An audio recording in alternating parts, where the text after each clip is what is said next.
আসসালামু আলাইকুম। এখন দেখবেন সংবাদ শিরোনাম। রাজধানীতে ইনকিলাব মঞ্চের মুখপাত্র ওসমান হাদির ওপর সন্ত্রাসীদের গুলিবর্ষণ, ঢাকা মেডিকেলে অস্ত্রোপচারের পর নেওয়া হয়েছে এভার কেয়ারে। হামলাকারীদের দ্রুত আইনের আওতায় আনার নির্দেশ প্রধান উপদেষ্টার। বিএনপি, জামায়াত, এনসিপি সহ বিভিন্ন দলের হামলার নিন্দা, উদ্বেগ। 25 ডিসেম্বর দেশে ফিরবেন তারেক রহমান। হাদির ওপর হামলার ঘটনায় বিএনপির ভারপ্রাপ্ত চেয়ারম্যানের নিন্দা, শান্তি বিনষ্ট করতে চায় স্বাধীনতা বিরোধী চক্র। হাদির ওপর গুলির প্রতিবাদে ঢাকা সহ দেশের বিভিন্ন স্থানে বিক্ষোভ, জড়িতদের দ্রুত আইনের আওতায় আনার দাবি বিভিন্ন সংগঠনের।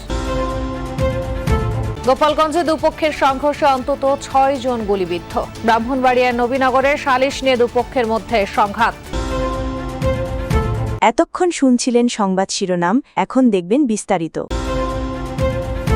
দুর্বৃত্তদের গুলিতে গুরুতর আহত ইনকিলাব মঞ্চের মুখপাত্র শরীফ ওসমান হাদিকে ঢাকা মেডিকেলের লাইফ সাপোর্ট থেকে এভার কেয়ার হাসপাতালে স্থানান্তর করা হয়েছে। চিকিৎসক জানিয়েছেন ওসমান হাদির অবস্থা সংকটাপন্ন। দুপুরে রাজধানীর বিজয়নগরে অটোরিকশা করে যাওয়ার সময় সন্ত্রাসীরা তার মাথায় গুলি করে। ঢাকা মেডিকেলে অস্ত্রোপচারের পর তাকে লাইফ সাপোর্টে নেওয়া হয়।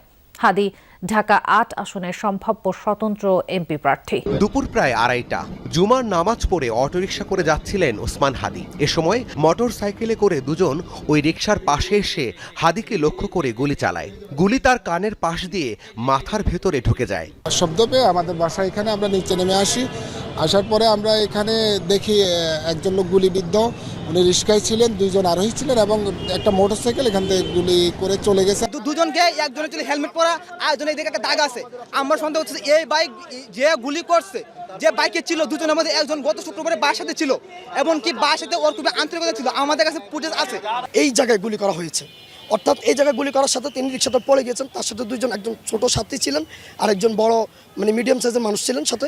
তখন আমি হাদি ভাইকে তুললাম, তোলার পরে বন্দুকটা আমার দিকে তাকলো যে আমি একজন কেন দৌড়ে গেলাম। অপারেশন চলাকালে হাদির 2 বার কার্ডিয়াক অ্যারেস্টের পাশাপাশি প্রচুর রক্তক্ষরণ হয়েছে। আমরা খুলিটা খুলে রেখে দিচ্ছি বাম দিকে, কারণ বাম দিকে হলো এক্সিট উন্ড, ওখানে মগজ বেশি ক্ষতিগ্রস্ত হয়েছে। ওইদিকে আমরা খুলিটা খুলে রেখে দিচ্ছি। ডুরার যে ম্যানেজমেন্ট সেগুলো করছি, মগজ থেকে পানি বের করে দিয়ে মগজের চাপ কমায় দেওয়ার যে ব্যবস্থা সেগুলো আমরা করছি। আমাদের পক্ষে যতটুকু করা সম্ভব আমরা করছি, কিন্তু বেসিক্যালি ওনার অবস্থা খুবই ক্রিটিক্যাল। ওসমান হাদির ওপর হামলাকারীদের দ্রুত আইনের আওতায় আনতে নির্দেশ দিয়েছেন প্রধান উপদেষ্টা ডক্টর মোহাম্মদ ইউনূস। রাজধানীর বিজয়নগর এলাকায় ইনকিলাব মঞ্চের মুখপাত্র ও ঢাকা 8 আসনের সম্ভাব্য স্বতন্ত্র প্রার্থী শরীফ ওসমান হাদি দুর্বৃত্তদের গুলিতে গুরুতর আহত হওয়ার ঘটনায় গভীর উদ্বেগ প্রকাশ করেন তিনি। ওসমান হাদির চিকিৎসায় সর্বোচ্চ সহায়তার আশ্বাস দেন প্রধান উপদেষ্টা। বিকেলে এক বিবৃতিতে প্রধান উপদেষ্টা বলেন, নির্বাচনী পরিবেশে এমন সহিংস হামলা একেবারেই অগ্রহণযোগ্য এবং দেশের শান্তিপূর্ণ রাজনৈতিক অঙ্গনের জন্য অত্যন্ত দুঃখজনক ঘটনা। আহত ওসমান হাদির সর্বোচ্চ চিকিৎসা নিশ্চিত করতে সংশ্লিষ্টদের প্রয়োজনীয় সব ব্যবস্থা গ্রহণের নির্দেশ দেন তিনি। এছাড়া চিকিৎসা কার্যক্রম নিবিড়ভাবে তদারকি করার জন্য স্বাস্থ্য মন্ত্রণালয়কে প্রয়োজনীয় দিক নির্দেশনাও দেওয়া হয়েছে। একই সঙ্গে প্রধান উপদেষ্টা আইন শৃঙ্খলা রক্ষাকারী বাহিনীকে দ্রুত ও ব্যাপক তদন্ত চালিয়ে হামলায় জড়িত সবাইকে শনাক্ত করে আইনের আওতায় আনার কঠোর নির্দেশ দিয়েছেন। ওসমান হাদির ওপর হামলার ঘটনায় উদ্বেগ ও নিন্দা জানিয়েছে বিএনপি, জামায়াত, এনসিপি সহ বিভিন্ন রাজনৈতিক দল ও সংগঠন। হাদির অবস্থা জানতে তাৎক্ষণিকভাবে ঢাকা মেডিকেলে ছুটে যান অনেক নেতা। বিবৃতি ও ফেসবুক পোস্টে নিন্দার পাশাপাশি দোষীদের দ্রুত গ্রেফতার ও বিচারের আওতায় আনার দাবি জানিয়েছেন তারা। এ ঘটনার প্রতিবাদে কাল সারা দেশে বিক্ষোভ কর্মসূচি দিয়েছে বিএনপি। জাতীয় নির্বাচনের তফসিল ঘোষণার একদিনের মাথায় একজন প্রার্থীর ওপর হামলা, এমন ঘটনায় নিন্দা জানিয়েছে বিএনপি। দলটির মহাসচিব মির্জা ফখরুল ইসলাম আলমগীর বলেছেন, ওসমান হাদিকে গুলির ঘটনা নির্বাচন বানচালের অশনি সংকেত। চট্টগ্রামে বিএনপির প্রার্থী এরশাদুল্লাহ এবং ঢাকায় হাদিকে গুলির ঘটনায় নির্বাচন বিরোধী অপশক্তি আবারও চক্রান্ত শুরু করেছে বলে অভিযোগ করেন তিনি। অবিলম্বে প্রকৃত দোষীদের আইনের আওতায় আনার আহ্বান জানান বিএনপি মহাসচিব। এ ঘটনায় আগামীকাল সারা দেশে বিক্ষোভ কর্মসূচি পালন করবে বিএনপি। এরশাদুল্লাহ সাহেব, তিনিও চট্টগ্রাম মহানগরীর আহ্বায়ক, তাকে গুলি করে আহত করা হয়েছিল। এইটার প্রতিবাদে ঢাকা সহ সারা বাংলাদেশে বিক্ষোভ মিছিল করবে। হাদির ওপর হামলায় উদ্বেগ জানিয়েছেন জামাতের আমির ডাক্তার শফিকুর রহমান। তিনি বলেন, কোনো রাজনৈতিক প্রতিদ্বন্দ্বিতা বা মতভিন্নতার কারণে এ ধরনের সহিংসতা কখনোই গ্রহণযোগ্য নয়। হাদির শারীরিক অবস্থার খোঁজ নিতে ঢাকা মেডিকেলে যান জামাত আমির। পরে সাংবাদিকদের তার শারীরিক অবস্থার কথা জানান তিনি। সেই জন্য ফিরে এসে মুক্তির লড়াইয়ে আবার রাজপথে আমাদের সকলের সাথে শরিক হতে পারে আল্লাহ তাআলার দরবারে সেই দোয়া করছি। তবে একটা কথা, মেসেজ ভেরি ক্লিয়ার, এই জাতি কোনো গুলিকে পরোয়া করবে না ইনশাআল্লাহ। এটা আমরা লাস্ট চান্স দিচ্ছি। যদি এই সরকার, এই নির্বাচন কমিশন যদি নিরাপত্তা দিতে না পারে, যদি তারা এই দোষীদেরকে বিচারের আওতায় না মানতে পারে, যদি আওয়ামী লীগকে সম্পূর্ণভাবে নির্মূলের ব্যবস্থা করতে না পারে, ফলে এই সরকারের বিরুদ্ধে আমাদের একটা ব্যবস্থা নিতে হবে। ত্রয়োদশ জাতীয় সংসদ নির্বাচনে ঢাকা ৮ আসনের সম্ভাব্য স্বতন্ত্র প্রার্থী ও ইনকিলাব মঞ্চের মুখপাত্র শরীফ ওসমান হাদির ওপর গুলির ঘটনায় রাজধানী সহ সারা দেশে বিক্ষোভ মিছিল করেছে বিভিন্ন রাজনৈতিক দল ও সংগঠন। বিক্ষোভ মিছিল থেকে দুষ্কৃতকারীদের দ্রুত গ্রেফতার ও শাস্তির দাবি জানানো হয়। ঢাকা ৮ আসনের স্বতন্ত্র সংসদ সদস্য পদপ্রার্থী ও ইনকিলাব মঞ্চের মুখপাত্র ওসমান হাদির ওপর সন্ত্রাসী হামলার প্রতিবাদে রাজধানীর শাহবাগ, ঢাকা বিশ্ববিদ্যালয় ও ঢাকা মেডিকেলের আশপাশের এলাকায় বিক্ষোভ করে বিভিন্ন রাজনৈতিক সংগঠনগুলো। বিক্ষোভে ছাত্র সংগঠনের নেতারা হাদির ওপর হামলার তীব্র প্রতিবাদ জানান।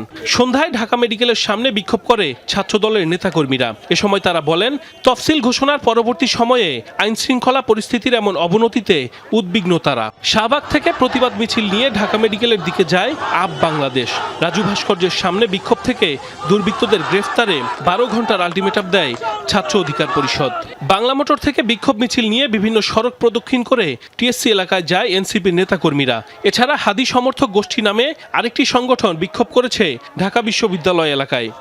এছাড়াও ইনকিলাব মঞ্চের মুখপাত্র শরীফ ওসমান হাদির ওপর হামলার প্রতিবাদে চট্টগ্রাম, রংপুর, রাজশাহী, ঝালকাঠি সহ দেশের বিভিন্ন স্থানে বিক্ষোভ মিছিল অনুষ্ঠিত হয়েছে। 25 ডিসেম্বর দেশে ফিরছেন বিএনপির ভারপ্রাপ্ত চেয়ারম্যান তারেক রহমান, জানিয়েছেন বিএনপি মহাসচিব মির্জা ফখরুল ইসলাম আলমগীর। রাতে বিএনপি চেয়ারপারসনের কার্যালয়ে স্থায়ী কমিটির জরুরি বৈঠক হয়। ওই বৈঠকে ভার্চুয়ালি যুক্ত ছিলেন তারেক রহমান। এর আগে 9:30টার দিকে বৈঠক শুরু হয়। বৈঠক শেষে বিএনপির মহাসচিব মির্জা ফখরুল ইসলাম আলমগীর জানান, বিএনপির ভারপ্রাপ্ত চেয়ারম্যান তারেক রহমান আগামী 25 ডিসেম্বর দেশে আসছেন।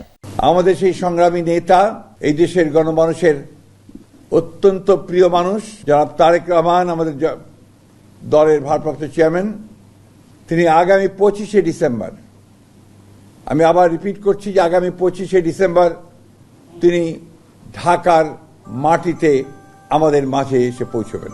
ইনকিলাব মঞ্চের মুখপাত্র এবং ঢাকা ৮ আসনের সম্ভাব্য স্বতন্ত্র প্রার্থী শরীফ ওসমান হাদির ওপর গুলির ঘটনায় দুঃখ প্রকাশ করে তীব্র নিন্দা জানিয়েছেন বিএনপির ভারপ্রাপ্ত চেয়ারম্যান তারেক রহমান। বিকেলে রাজধানীর খামারবাড়িতে কৃষিবিদ ইনস্টিটিউশন মিলনায়তনে বিএনপির দেশ গড়ার পরিকল্পনা কর্মসূচির অনুষ্ঠানে একথা জানান তিনি। বলেন, দেশের শান্তি শৃঙ্খলা ও স্থিতিশীলতা নষ্ট করতে কাজ করছে একটি গোষ্ঠী। সেই ষড়যন্ত্রের অংশ হিসেবেই হাদির উপরে হামলা করা হয়েছে। গোপালগঞ্জে পূর্ব শত্রুতার জেরে দুপক্ষের মধ্যে সংঘর্ষ হয়েছে। গুলিবিদ্ধ হয়েছেন 6 জন। সকালে সদর উপজেলার চর শুক্তাইল গ্রামে হয় এই ঘটনা। পুলিশ জানায়, গতরাতে বাবুল মোল্লার পক্ষের আহমদ মোল্লা ও হাফিজ মোল্লাকে প্রতিপক্ষ পারভেজ মোল্লার লোকজন মারধর করে। পরে তাদের উদ্ধার করে হাসপাতালে ভর্তি করে স্থানীয়রা। এ ঘটনার জেরে আজ সকালে সংঘর্ষে জড়ায় দুপক্ষ। এতে উভয় পক্ষের অন্তত 15 জন আহত হন। এদের মধ্যে গুলিবিদ্ধ হন 6 জন। খবর পেয়ে ঘটনাস্থলে পৌঁছে পরিস্থিতি নিয়ন্ত্রণে আনে পুলিশ।